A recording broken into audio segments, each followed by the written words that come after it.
Oke, bismillahirrahmanirrahim. Assalamualaikum warahmatullahi wabarakatuh. Perkenalkan, nama saya Diastri Rejeki. Saya adalah dosen tetap Prodi Perpustakaan dan Sains Informasi Universitas Widyatama. Pada kesempatan kali ini, saya akan bercerita tentang hibah penelitian yang didanai oleh Dikti.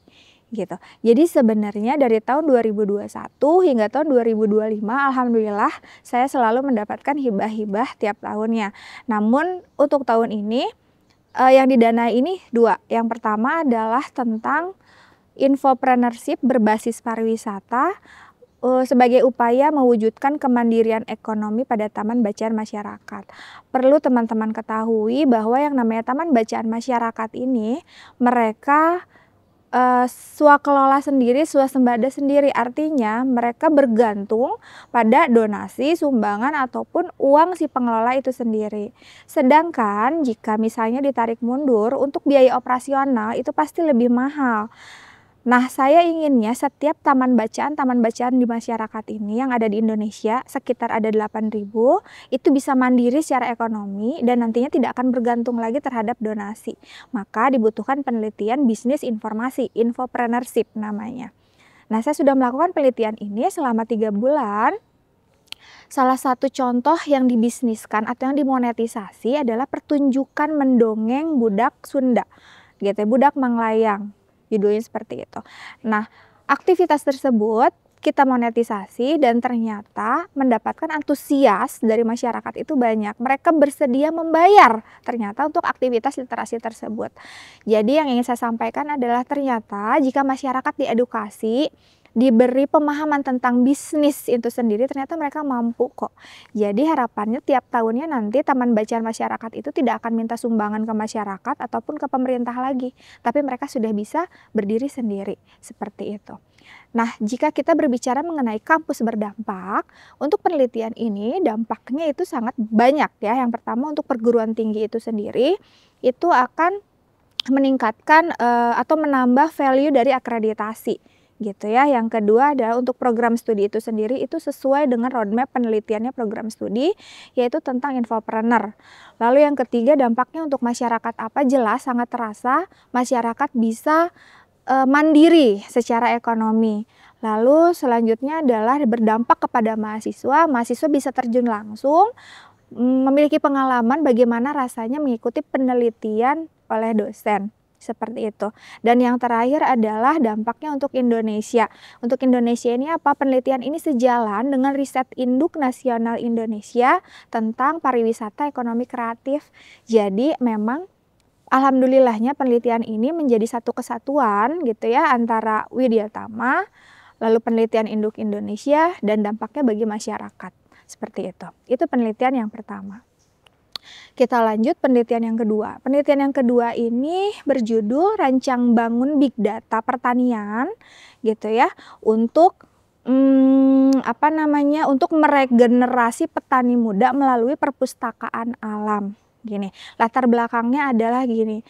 Saya lihat-lihat di internet ternyata petani muda itu semakin sedikit. Bahkan data statistik mengungkapkan bahwa petani muda atau petani yang ada di Indonesia ini rata-rata umurnya paling muda itu 35 tahun ke atas. Sedangkan dari 35 tahun ke bawah udah nggak ada lagi yang mau jadi petani.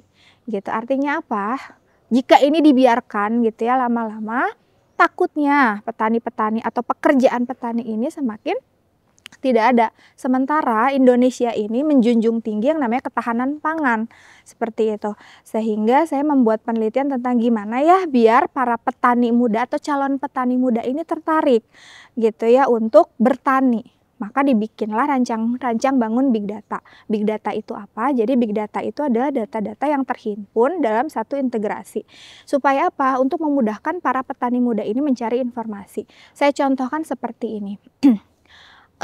Lokusnya itu kan di Perpustakaan Alam Malabar, Kecamatan Pacet, Majalaya. Nah, di situ ada petani muda sekitar 5-6 orang. Mereka fokus bertani, umurnya kisaran antara 22 sampai 28. Mereka tertarik bertani. Pertaniannya pun macam-macam, tidak hanya padi tapi juga ada kopi, ya ada sawi dan sebagainya. Nah, mereka menghimpun jadi satu komunitas. Komunitas tersebut berdiri di Perpustakaan Alam. Apa yang mereka lakukan? Mereka tiap tahun menggaungkan literasi lingkungan atau literasi pertanian. Mereka menceritakan bahwa begitu pentingnya pertanian gitu ya, begitu pentingnya regenerasi petani ini gitu. Sehingga kami dari Widyatama ingin membuat penelitian gimana caranya membantu petani muda ini memudahkan pencarian informasi. Jadi kita bikin rancang bangun big data. Yang pertama adalah data tentang kesuburan tanah. Jadi mereka nggak perlu lagi pusing-pusing, ini kita nanamnya sesuai nggak sih dengan zamannya atau sesuai nggak sih dengan musimnya gitu ya. Yang kedua adalah data tentang hama. Misalnya kalau tanamannya ini dimakan oleh hama, obatnya apa? Jadi mereka nggak usah pusing-pusing nyari ke yang lain, pakai big data yang kita bikin.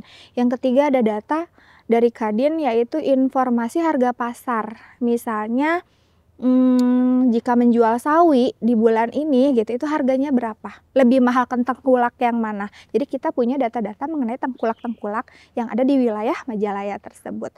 Lalu selanjutnya ada data dari yang BMKG tadi, iklim.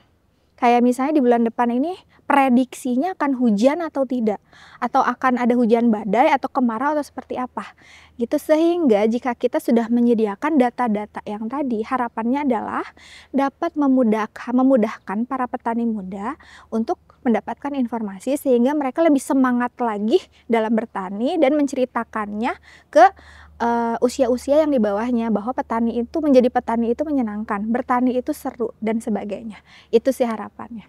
Nah, jika digabungkan atau jika dikaitkan dengan kampus berdampak, tentunya ini pun sama seperti yang tadi saya sampaikan, ini pun berdampak bagi perguruan tinggi yang pasti karena akan tadi meningkatkan value akreditasi, lalu dengan prodi juga otomatis karena sesuai dengan roadmap keilmuan prodi. Selanjutnya adalah mahasiswa, mereka akan terjun langsung mengalami penelitian dan direkognisi SKS-nya dalam mata kuliah penelitian. Lalu yang terakhir adalah berdampak bagi masyarakat itu sendiri. Dan waktu kita ke sana, kita tuh sempat terenyuh bahwa ternyata, oh terima kasih Bu, ini dibutuhkan. Jadi rancang bangun big data ini ternyata sangat dibutuhkan oleh petani muda gitu, karena terkadang petani muda itu malas bertani. Pertama susah, harus nanya sama siapa, malas, income-nya sedikit. Terus kalau udah ada panennya harus dikemanain gitu. Itu yang mereka bingungkan. Tapi dengan ada rancangan sistem yang kita bikin, ternyata mereka sangat bersyukur sekali dan mudah-mudahan ini menjadi penelitian yang berkepanjangan.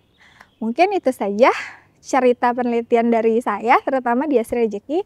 Dan perlu diingat bahwa penelitian ini sifatnya kolaborasi. Saya tidak sendirian di sini, ada berbagai macam prodi di dalamnya. Pertama prodi informatika, lalu juga ada prodi perdagangan internasional dan sebagainya. Terima kasih. Assalamualaikum warahmatullahi wabarakatuh.